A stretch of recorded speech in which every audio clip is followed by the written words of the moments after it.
रहबरे तालीम के हवाले से हल्ला बोल पर हमने एक स्टोरी की थी कि कैट का ये हुक्म आया है कि आप जनरल लाइन टीचर और रहबरे तालीम में सोतेला बर्ताव नहीं बरत सकते, और अब रहबरे तालीम के असातिज़ा की भी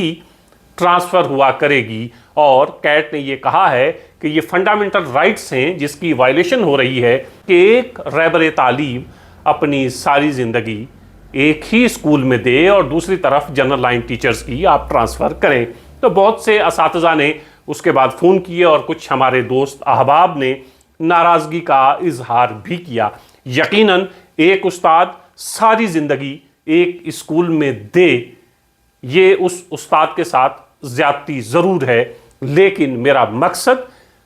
रहबरे तालीम असातिज़ा की दिल आज़ारी नहीं है, बल्कि ये कहना है और इसके पीछे मेरी मंशा और मेरा मकसद ये था कि वो स्कूल जो सिर्फ और सिर्फ रहबरे तालीम ही चला रहे हैं, अगर रहबरे तालीम उस्ताद ना हूं तो गांव देहात के बेशतर स्कूल बंद हो जाएं। अगर इस ट्रांसफ़र पॉलिसी पर अमल किया जाता है तो उन स्कूल्स का क्या होगा जो सिर्फ इसलिए पिछले कई सालों से काम कर रहे हैं या स्कूल खुल रहे हैं या गरीब बच्चे वहां पर पढ़ रहे हैं क्योंकि उसी गांव का, उसी मोहल्ले का कोई उस्ताद उसी गांव, उसी मोहल्ले में पढ़ा रहा है। मैं रहबरे तालीम की ट्रांसफ़र के ख़िलाफ़ नहीं हूं और ना ही मेरा मकसद ये था कि मैं रहबरे तालीम के ख़िलाफ़ कोई स्टोरी करूं, बल्कि मेरा तो ये मानना है कि रहबरे तालीम असातिज़ा ही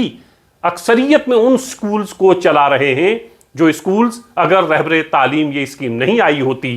तो बंद हो गए होते, तो फिर उस इलाके के गरीब बच्चों का क्या होता। जनरल लाइन टीचर्स की ट्रांसफ़र होती है, जनरल लाइन टीचर्स का क्या हाल है आप तमाम लोगों को हम अक्सर बताते रहते हैं कि जनरल लाइन टीचर भी किस तरह बहुत से असातिज़ा एसडीएम दफ्तर में बैठे हैं, तहसीलदार के दफ्तर में बैठे हैं, ZDOs के यहाँ हैं, CEOs के यहाँ हैं, डिप्टी कमिश्नर के यहाँ हैं, इलेक्शन सेल में बैठे हैं। पूरे जम्मू कश्मीर का ये हाल है कि जनरल लाइन टीचर्स में बहुत से ऐसे हैं जो इंतज़ार करते रहते हैं कि किसी तरह कहीं और ड्यूटी लगे और हमारी जान स्कूल से छूटे। तो ऐसे हालात में जहाँ जनरल लाइन टीचर बहुत से ऐसे हैं जो स्कूल के अलावा तमाम काम करते हैं, स्कूल नहीं जाते हैं, ये बातें हम अक्सर करते रहते हैं। रहबरे तालीम का मसला यह है कि रहबरे तालीम वो उस्ताद हैं जो उन बच्चों को पढ़ा रहे हैं जो बहुत गरीब हैं, और अगर रहबरे तालीम उस गांव, उस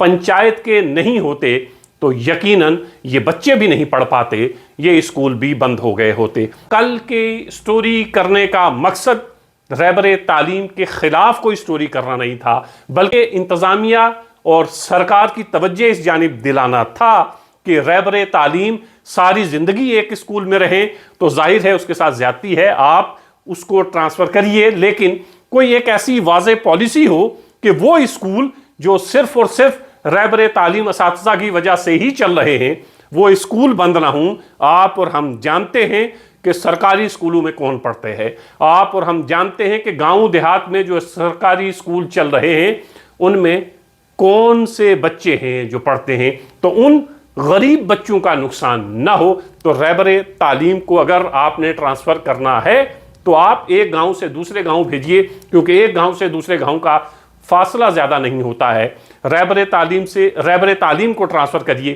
ताकि जनरल लाइन की जगह रहबरे तालीम ना जाएं। ये सरकार ने ये पॉलिसीज़ बनानी है, लेकिन हमारा फ़र्ज़ बनता है कि हम सरकार की तवज्जो उस जानिब दिलाएं, एडमिनिस्ट्रेशन की तवज्जो उस जानिब दिलवाएं कि स्कूल एजुकेशन जो पॉलिसी बनाए वो पॉलिसी इस तरह की हो कि गरीब बच्चों का नुकसान ना हो, और मकसद